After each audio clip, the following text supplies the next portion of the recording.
Praise the Lord,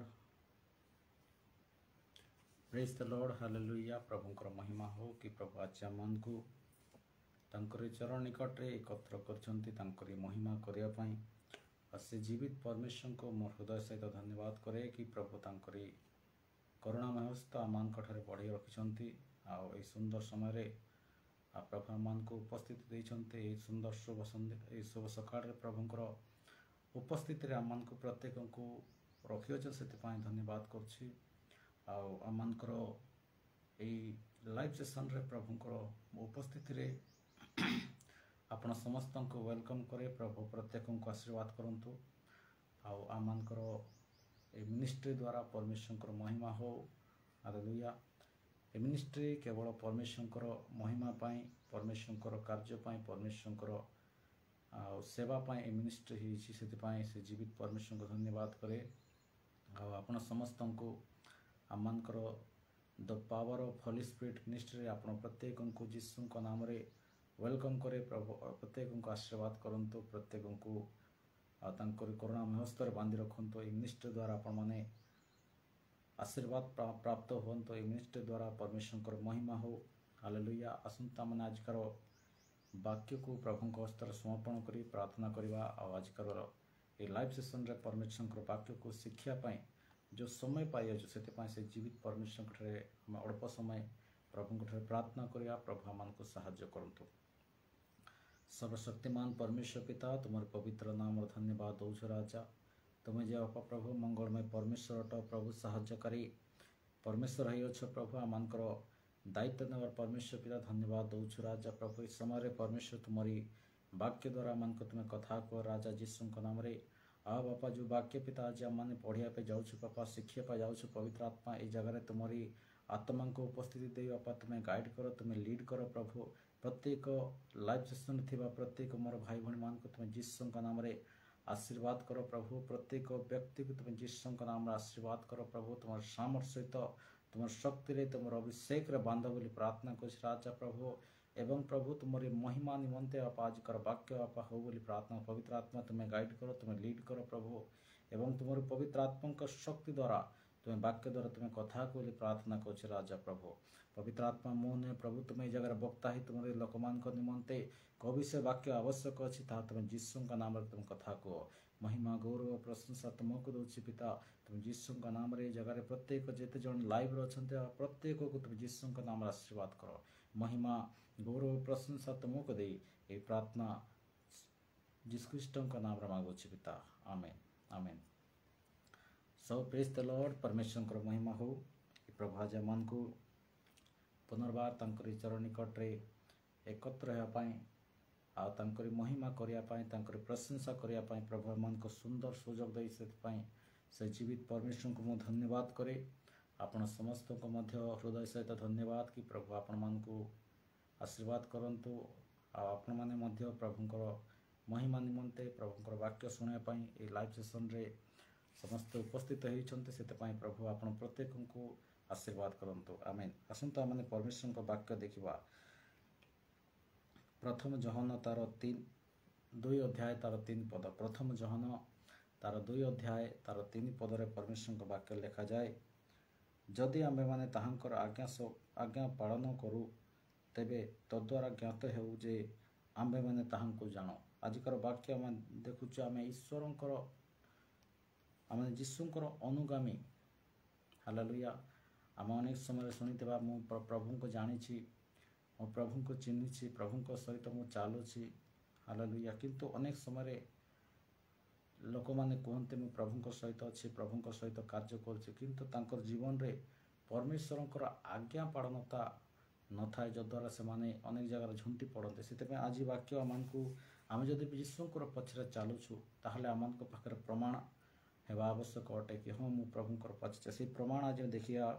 जदि आम ताहांकर आज्ञा पालन करू तेबे तद्वारा ज्ञात हेउ जे आम्हे माने ताहांको जानो। हालेलुया। वाक्य स्पष्ट लेखा अच्छे जदि आमे परमेश्वरंकर आज्ञा को पालन करूछु, परमेश्वरंकर वाक्य को पालन करूछु, परमेश्वर व्यवस्था को जदि पालन करूछु, परमेश्वर वाक्य द्वारा आमनकर जीवन जदि अच्छी, परमेश्वर वाक्य द्वारा जदि आम चलुछु ताहले परमेश्वर कहते कि तुम्बे कौन हो तुम्हें ताहले परमेश्वर को जानी अछ परमेश्वर को चिन्ह अछ परमेश्वर को ग्रहण करियछ बोली यह कौन हुए प्रमाणित हुए लिखा अछि तद्वारा ज्ञात हुए हालेलुया तद्वारा ज्ञात हुए तद्वारा प्रमाणित हुए कि तुम्हें माने ईश्वर को चिन्हिछ वा जानिछ हालेलुया आउ परमेश्वर जदि आम ईश्वर को निकट तांकर वाक्य को जदि पालन करूछु तांकर वाक्य को जदि आम ग्रहण करूछु तांकर वाक्य को जदि अनुगामी होउछु ताहले जेकर आम परमेश्वर पछरे चालुछु बोले आम कहि परिया कि परमेश्वर को जानिछु बोले आम कहि परिया नचेत आम ईश्वर को जानू बा चिन्हु बोले आम कहि परिबा ना सेतिपय परमेश्वर को वाक्य लिखा है जिहिजिकल पुस्तक तार 36 अध्याय तार 27 पदर परमेश्वर को वाक्य लिखा है पुणी आम्बे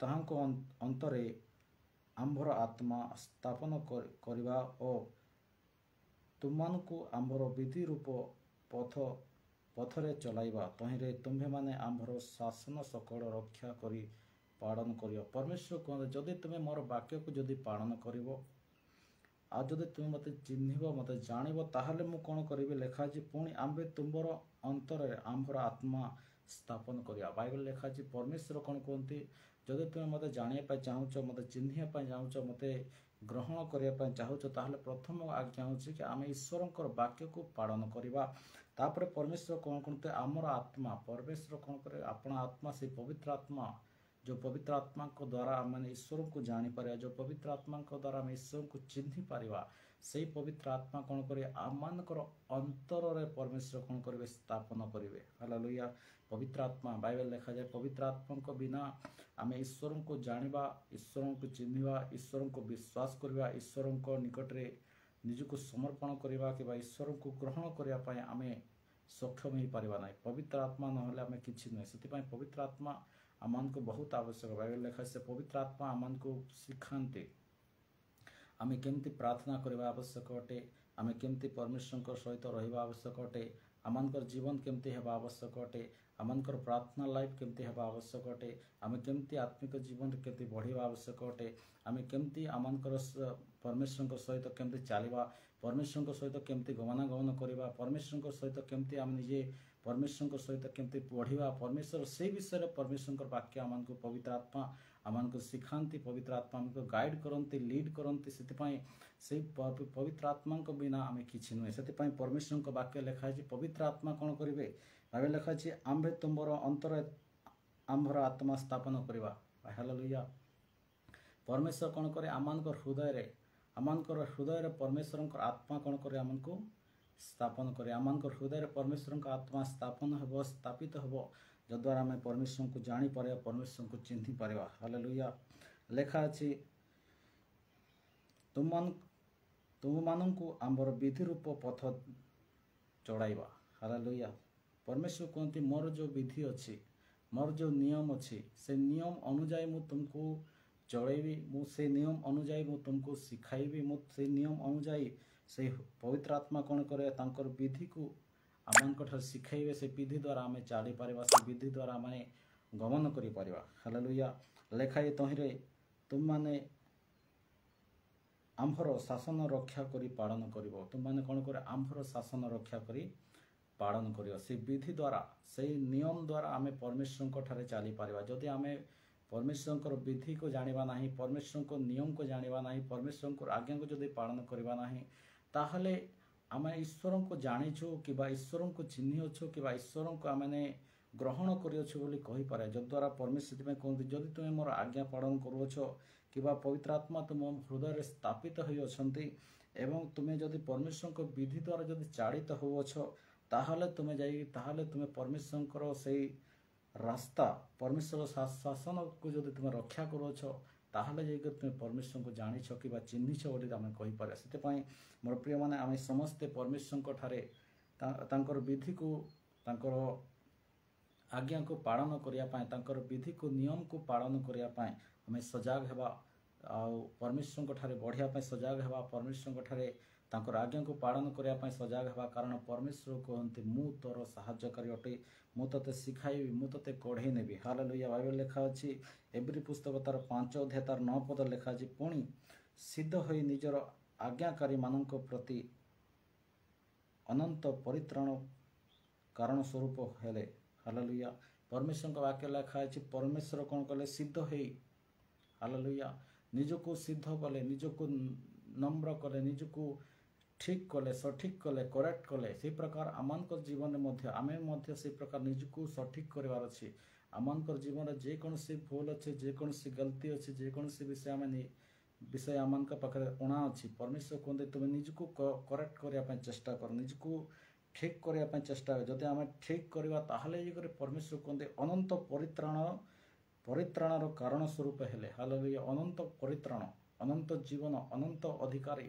ହାଲେଲୁୟା। ଆମେ ଯଦି ପ୍ରଭୁଙ୍କୁ ଜାଣିବା, ପ୍ରଭୁଙ୍କୁ ଚିହ୍ନିବା, ପ୍ରଭୁଙ୍କୁ ବିଶ୍ୱାସ କରିବା, ତାଙ୍କର ବାକ୍ୟକୁ ଯଦି ପାଳନ କରିବା ତାହେଲେ ସେ ପରମେଶ୍ୱର ଆମମାନଙ୍କୁ ପରିତ୍ରାଣ ଦେବା ପାଇଁ ଚାହାନ୍ତି। ଏ ଶାରୀରିକ ଜୀବନରେ ମଧ୍ୟ ପରିତ୍ରାଣ ଅଛି ଏବଂ ଆତ୍ମିକ ଜୀବନରେ ମଧ୍ୟ ପରିତ୍ରାଣ ଅଛି। ସେଥିପାଇଁ ଆମମାନଙ୍କୁ ଏ ଶାରୀରିକ ଜୀବନ ପାଇଁ ଏବଂ ଆତ୍ମିକ ଜୀବନ ପାଇଁ ଆମମାନଙ୍କୁ ଷ୍ଟ୍ରଙ୍ଗଲି ଭାବରେ ଛିଡ଼ା ହେବା ପାଇଁ ପଡ଼ିବ, ଯଦ୍ୱାରା ଆମେ ଈଶ୍ୱରଙ୍କ ଠାରେ ସେ ଆଶୀର୍ବାଦକୁ ପାଇପାରିବା, ସେ ଆଶୀର୍ବାଦକୁ ଆମେ ନିଜର ଜୀବନରେ ଦେଖିପାରିବା, ସେ ଆଶୀର୍ବାଦକୁ ନିଜର ଜୀବନରେ କାର୍ଯ୍ୟକାରୀ କରିପାରିବା। ସେଥିପାଇଁ ପରମେଶ୍ୱରଙ୍କ ବାକ୍ୟ ଲେଖା ଅଛି ରୋମିଓ ତାର 6 ତାର 18 ପଦରେ ପୁଣି ପାପର ମୁକ୍ତ ହୋଇ ଧାର୍ମିକତାର ଦାସ ହୋଇଅଛ। ହାଲେଲୁୟା। ପରମେଶ୍ୱର କୁହନ୍ତି ତୁମେ କ'ଣ, ସେଥିପାଇଁ ମୁଁ ତୋତେ ଯଦି ତୁମେ ଆଜ୍ଞା ଯଦି ପାଳନ କରିବ, ଆଜ୍ଞା ଯଦି ପାଳନ କରି ମୋର ପଛରେ ଯଦି ଗମନ କରିବ ତାହେଲେ ତୁମେ କ'ଣ ପାପରୁ ମୁକ୍ତ। ହାଲେଲୁୟା। ପାପରୁ ମୁକ୍ତ ହୋଇ ତୁମେ ଧାର୍ମିକ ପ୍ରତି ତୁମେ ଗମନ କରିବ, ଧାର୍ମିକର ଦାସ ହୋଇଅଛ। ହାଲେଲୁୟା। ତୁମେ ଧାର୍ମିକ ହେବା ପାଇଁ, ତୁମେ ପବିତ୍ର ହେବା ପାଇଁ, ତୁମେ ସିଦ୍ଧ ହେବା ପାଇଁ ତୁମେ କ'ଣ ହେଇଛ, ମନୋନୀତ ହୋଇଅଛ। ସିଦ୍ଧ ହେବା ପାଇଁ ତୁମେ ପରମେଶ୍ୱରଙ୍କ ଠାରେ ଆସିଅଛ, ସିଦ୍ଧ ହେବା ପାଇଁ ତୁମେ ପରମେଶ୍ୱରଙ୍କ ଠାରେ ରହିଅଛ। ଯଦି ଆମେ ପରମେଶ୍ୱରଙ୍କ ଠାରେ ଧାର୍ମିକ ହେବା, ପରମେଶ୍ୱରଙ୍କ ଠାରେ ଯଦି ସିଦ୍ଧ ହେବା, ପରମେଶ୍ୱରଙ୍କର ଆଜ୍ଞାକାରୀ ହେବା, ପରମେଶ୍ୱରଙ୍କ ବାକ୍ୟକୁ ଯଦି ଆମେ ପାଳନ କରିବା, ପରମେଶ୍ୱରଙ୍କ ସହିତ ଯଦି ଚାଲିବା, ପରମେଶ୍ୱରଙ୍କ ଆତ୍ମାଙ୍କ ଦ୍ୱାରା ଆମେ ଯଦି ଗମନ କରିବା, ତାହେଲେ ସେହି ପରମେଶ୍ୱର କୁହନ୍ତି ମୁଁ ତୋର ସାହାଯ୍ୟକାରୀ ଅଛି, ମୁଁ ତୋତେ ଜାଣେ ଆଉ ତୁ ମୋତେ ଚିହ୍ନି ଅଛୁ ବୋଲି ଆମେ ପ୍ରମାଣିତ ହେବା। ହାଲେଲୁୟା। ବାଇବେଲ ଲେଖା ଅଛି ଗୋଟେ ବିଷୟରେ ମୋର ମେଷମାନେ ମୋର ସ୍ୱର ଶୁଣନ୍ତି। ହାଲେଲୁୟା।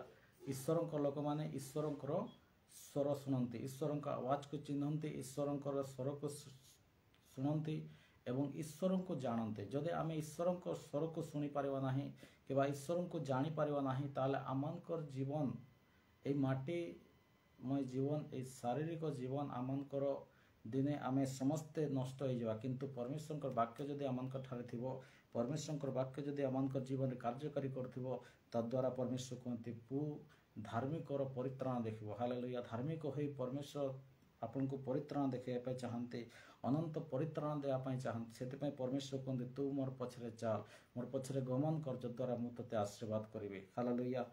ଲେଖା ଅଛି ଏଫେସୀୟ ପୁସ୍ତକ ତାର 2 ତାର 10 ପଦରେ କାରଣ ଆମ୍ଭେମାନେ ତାହାଙ୍କର ରଚନା, ଯେ ସମସ୍ତ ସତ୍କାର୍ଯ୍ୟ ଆମ୍ଭେମାନେ କରିବୁ ବୋଲି ଈଶ୍ୱରଙ୍କର ପୂର୍ବରୁ ଆୟୋଜନ କରିଥିଲେ, ଆଚରଣରେ ସେସବୁ ସାଧନ କରିବା ନିମନ୍ତେ ଖ୍ରୀଷ୍ଟ ଯୀଶୁଙ୍କଠାରେ ସୃଷ୍ଟ। ହାଲେଲୁୟା।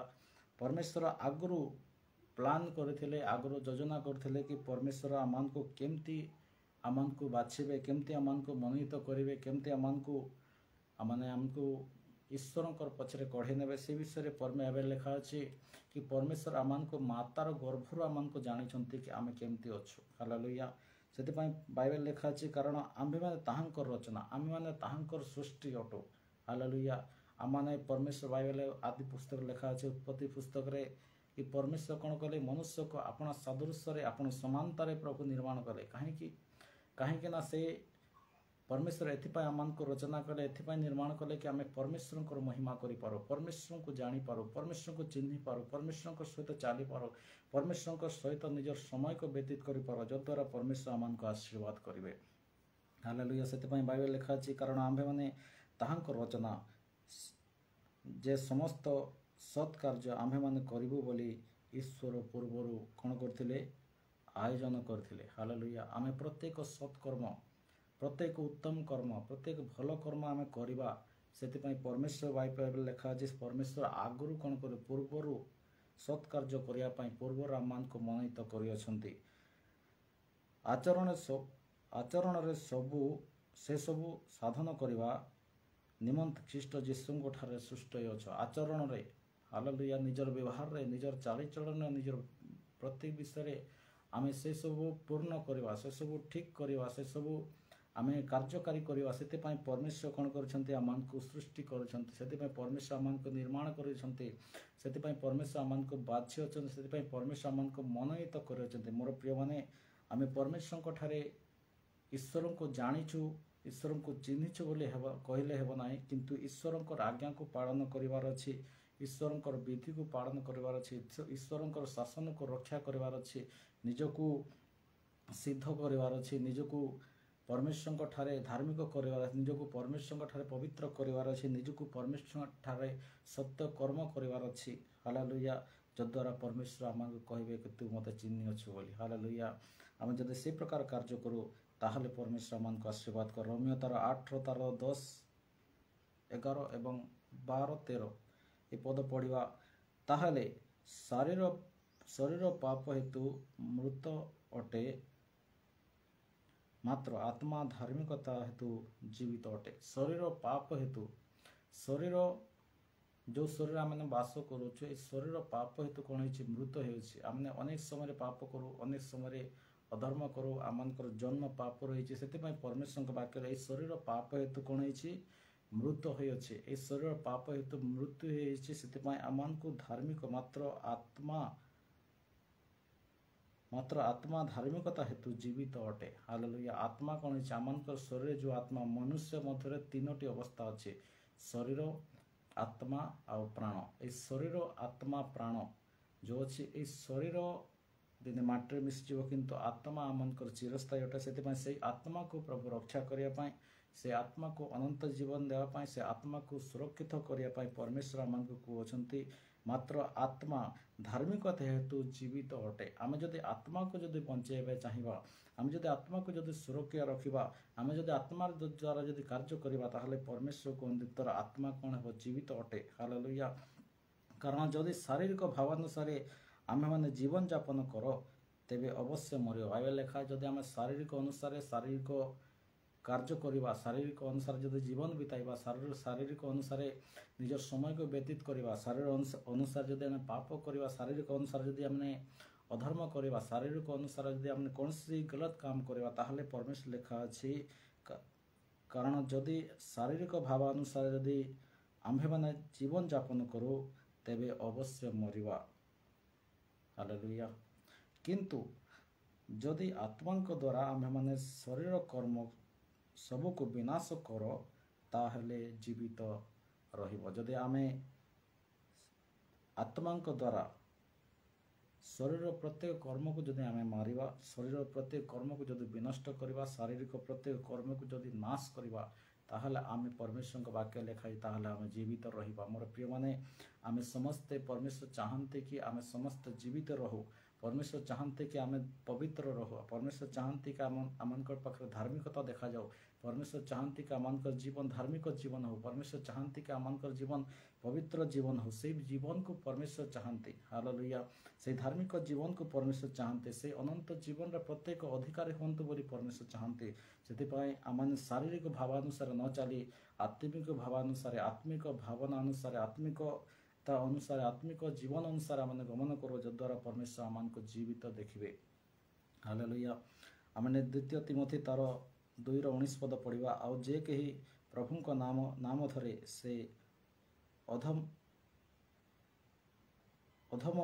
रूप रुहे हालेलुया जदि आम परमेश्वर को नाम को नौचु परमेश्वर को नाम को जदि आम ग्रहण करूँ ताहले आमान को परमेश्वर कौन कर आमान को परमेश्वर जीवित भाव देखुं आमान को मृत भाव परमेश्वर देखुना आमान को जीवित भाव आम जीवित अच्छु परमेश्वर सहित जीवित रहा परमेश्वर सहित धार्मिकता रहा परमेश्वर सहित पवित्रता रहा से परमेश्वर कहते जे कहीं मोर नाम धरे हालेलुया प्रभुंकर जे कहीं नाम धरे प्रभुंक जे कौन सी व्यक्ति नाम को विश्वास करे प्रभुंक ठारे जे कौन सी व्यक्ति तांकर नाम को डाके परमेश्वर तार जीवन रे प्रभु कार्य करते हालेलुया बाइबल लेखा अछि गोटे स्त्री विगत अनेक वर्ष धरी से 12 वर्ष धरी अनेक से रक्तस्राव पीड़ित थिला आउ जेतेबेले से जीशुंक विषय जानिला जीशुंक विषय